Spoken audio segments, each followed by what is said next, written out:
Mohammad Asifuddin, general secretary FEMI यानी federation of minorities educational institutions Karnataka chapter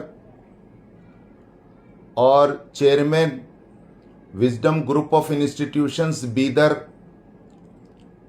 आपके सामने आज बड़ी खुशी के साथ कल यानी 21 अप्रैल 2026 को कर्नाटका हाई कोर्ट बेंगलुरु ने जो अपना डायरेक्टिव्स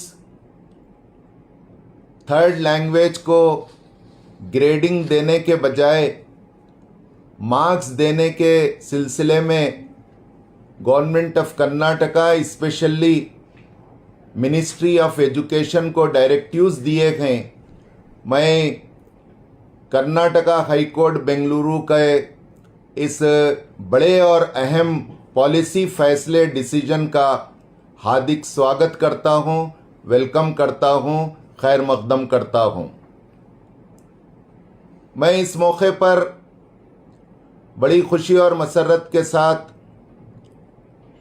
शुक्रगुजार हूं ministry of education government of Karnataka के कि वो हाई कोर्ट के फैसले के मुताबिक थर्ड लैंग्वेज को मार्क्स देते हुए जल्द से जल्द एसएसएलसी के रिज़ल्ट रिलीज़ करेंगे।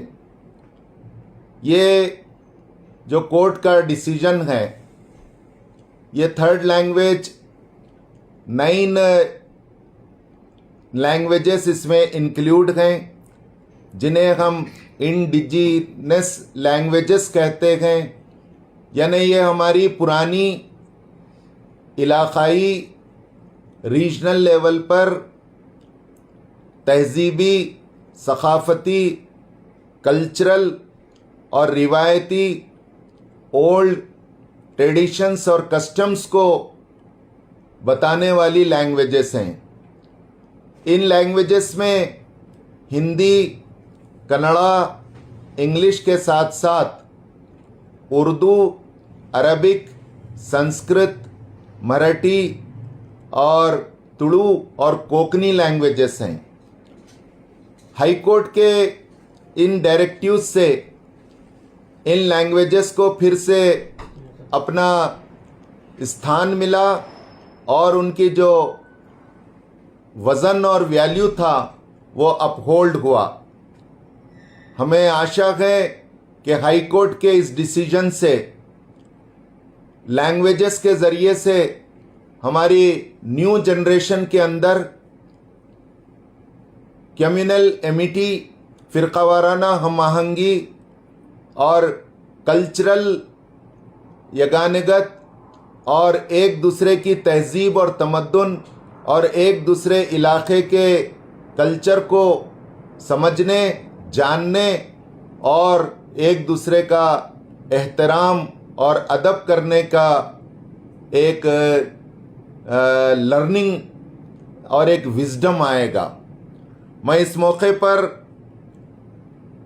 तमाम स्टेक होल्डर, ख़ास तौर से 10th के उन 3 स्टूडेंट्स को बधाई देता हूं जिनकी जायज़, लीगल और उनकी एक अखलाकी मॉरल अपील जो उन्होंने हाई कोर्ट से की थी, हाई कोर्ट ने उसे सिंसियरली सुना और सुनकर कल यानी 21 अप्रैल को उन्होंने एक डायरेक्टिव्स गवर्नमेंट ऑफ कर्नाटका को दी हैं।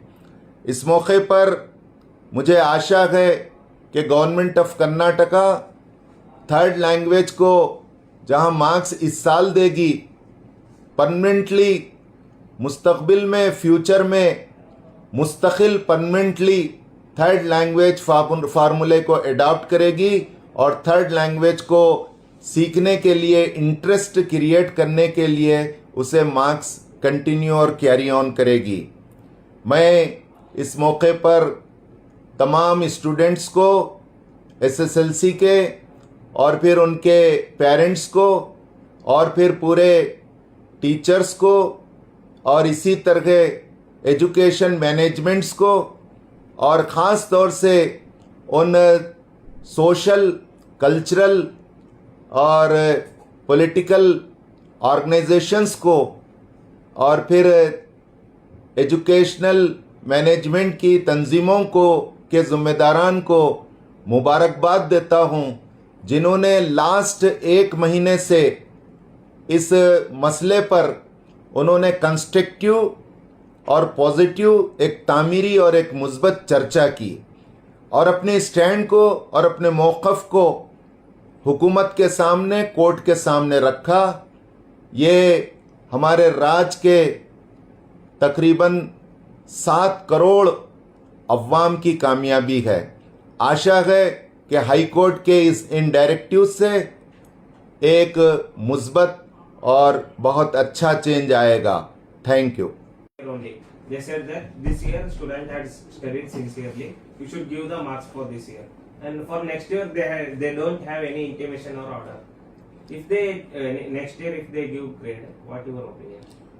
ये हुकूमत कर्नाटका के ऊपर जाता है कि वो नेक्स्ट ईयर जो स्टूडेंट एसएसएलसी का एग्ज़ाम 2027 में देने जाएंगे, उनको एग्ज़ाम फ़ीस भरने से पहले क्या टर्म्स कंडीशन एसएसएलसी के होंगे, वो डायरेक्टिव सेट करेगा हमारी ministry of education, government of Karnataka. और उसको हम रिक्वेस्ट करते हैं हुकूमत से, गवर्नमेंट ऑफ कर्नाटका से, कि वो आइंदा भी फ्यूचर में मार्क्स ही की पॉलिसी को कंटिन्यू करे, उससे लैंग्वेज स्टूडेंट सीखेंगे। Here people are telling that the Congress was trying to do the politics on the basis of the language. The BJP, the Congress is regularly that complaining that BJP is doing the Hindi imposition. So people are telling that Congress is doing politics here. What is your opinion? देखिए, ये एक हद तक political opposition एक limit में हो सकता है, लेकिन ये सब एजुकेशन पॉलिसी और स्ट्रेटजी के तहत होता है। और एनईपी 2020 जो नेशनल एजुकेशन पॉलिसी है हमारी, न्यू एजुकेशन पॉलिसी भी जिसे कहा जाता है, उसमें भी ये चीज़ है। और फिर एनसीईआरटी में भी ये चीज़ इम्प्लीमेंट हो चुकी है, सीबीएसई में। फिर हमारे जो नेबरिंग स्टेट्स हैं, नेबरिंग स्टेट्स ने भी उसे अडॉप्ट किया है। तो नेक्स्ट ईयर क्या होगा, हुकूमत क्या फ़ैसला करेगी, ये हम अच्छी आशा कर सकते हैं, लेकिन हम उन्हें नहीं बोल सकते। High school headmaster Mohammed Saleem ಅಂತ. ನಮ್ಮ ಅಧ್ಯಕ್ಷರಾದ ಮೊಹಮ್ಮದ್ ಆಸಿಫುದ್ದೀನ್, ರಾಜ್ಯ ಪ್ರಧಾನ ಕಾರ್ಯದರ್ಶಿ, federation of minority educational institutions FEMI Karnataka chapter, ಮತ್ತು ಅಧ್ಯಕ್ಷರು ವಿಸ್ಡಮ್ ಶಾಲೆ ಮತ್ತು PU ವಿಜ್ಞಾನ ಮಹಾವಿದ್ಯಾಲಯ ಬೀದರ್, ಇವರು ತೃತೀಯ ಭಾಷೆ ಅಂಕ ನೀಡಬೇಕು ಮತ್ತು ಗ್ರೇಡ್ ನೀಡಬಾರದು ಅಂತ ಇದಕ್ಕಿಂತ ಮೊದಲು ಹೇಳಿದ್ದರು. ಅದನ್ನು ಈಗ ಸರ್ಕಾರ ಹೈಕೋರ್ಟ್ ಆದೇಶದ ಮೂಲಕ ಅದನ್ನು ಆ ತೀರ್ಪನ್ನು ಆದೇಶದ ಪ್ರಕಾರ ನೀಡಿದೆ. ಹೈಕೋರ್ಟ್ ತನ್ನ ಆದೇಶವನ್ನು 21ನೇ ಏಪ್ರಿಲ್ದಂದು ನೀಡಿದೆ. ಅದಕ್ಕೆ ಸರ್ಕಾರ ಒಪ್ಪಿಕೊಂಡಿದೆ. ಮುಂದಿನ ದಿನಗಳಲ್ಲಿ ಇದರ ಒಂದು ಫಲಿತಾಂಶವನ್ನು ಗ್ರೇಡ್ ಬದಲಾಗಿ ಅಂಕ ನೀಡುವ ಒಂದು ಸ್ಥಿತಿಯಲ್ಲಿ ಬಂದಿದೆ. ಈ ಒಂದು ಚರ್ಚೆಯಲ್ಲಿ ನಮ್ಮ ಅಧ್ಯಕ್ಷರಾದ ಮೊಹಮ್ಮದ್ ಆಸಿಫುದ್ದೀನ್ ಅವರು ತೃತೀಯ ಭಾಷೆಗೆ ಬಹಳ ಒತ್ತನ್ನು ನೀಡಿದ್ದಾರೆ. ಲಕ್ಷಾಂತರ ವಿದ್ಯಾರ್ಥಿಗಳು, ಪೋಷಕರು, ಶಿಕ್ಷಣ ಸಂಸ್ಥೆಗಳು, ಆಡಳಿತಾಧಿಕಾರಿಗಳು, ಪಕ್ಷದ ಹಿತಾಸಕ್ತಿ ವರ್ಗದವರು, ಸಂಘಟನೆಗಳು ಈ ತೃತೀಯ ಭಾಷೆಗೆ ಅಂಕ ನೀಡಬೇಕಂತ ಒತ್ತಾಯ ಮಾಡಿದ್ದರು. ಹೈಕೋರ್ಟ್ನ ಈ ಸಲಹೆಯನ್ನು ಹೈಕೋರ್ಟ್ ತೃತೀಯ ಭಾಷೆಗೆ ಅಂಕ ನೀಡಬೇಕೆಂದು ಈಗಾಗಲೇ ಸರ್ಕಾರಕ್ಕೆ ಸಲಹೆ ನೀಡಿದೆ. ತೃತೀಯ ಭಾಷೆಗಳಲ್ಲಿ ಕೇವಲ ಕಲಿಸೋದಲ್ಲ, ಇಲ್ಲಿ 9 ಭಾಷೆಗಳು ಹಿಂದಿ ಸೇರಿ ಒಟ್ಟು 9 ಭಾಷೆಗಳನ್ನು ನಾವು ಆಚರಣೆಯಲ್ಲಿ ತಂದಿದ್ದೇವೆ. ಈ ಭಾಷೆಗಳ ಸ್ಥಾನಮಾನ ಗೌರವಗಳನ್ನು ಹೆಚ್ಚಿಸುತ್ತವೆ. ಅದೇ ರೀತಿಯಾಗಿ ಹೊಸ ಪೀಳಿಗೆಯಲ್ಲಿ ಭಾಷೆಯಿಂದ ಸಾಮುದಾಯಿಕ ಸೌಹಾರ್ದತೆ ಗೌರವವನ್ನು ಹೆಚ್ಚಿಸಲು, ಇದರಿಂದ ತಿಳಿದುಕೊಳ್ಳಲು, ಶಿಷ್ಟಾಚಾರ ನೈತಿಕ ಮೌಲ್ಯಗಳನ್ನು ತಿಳಿಯಲು ಸಹಾಯಕವಾಗುತ್ತದೆ.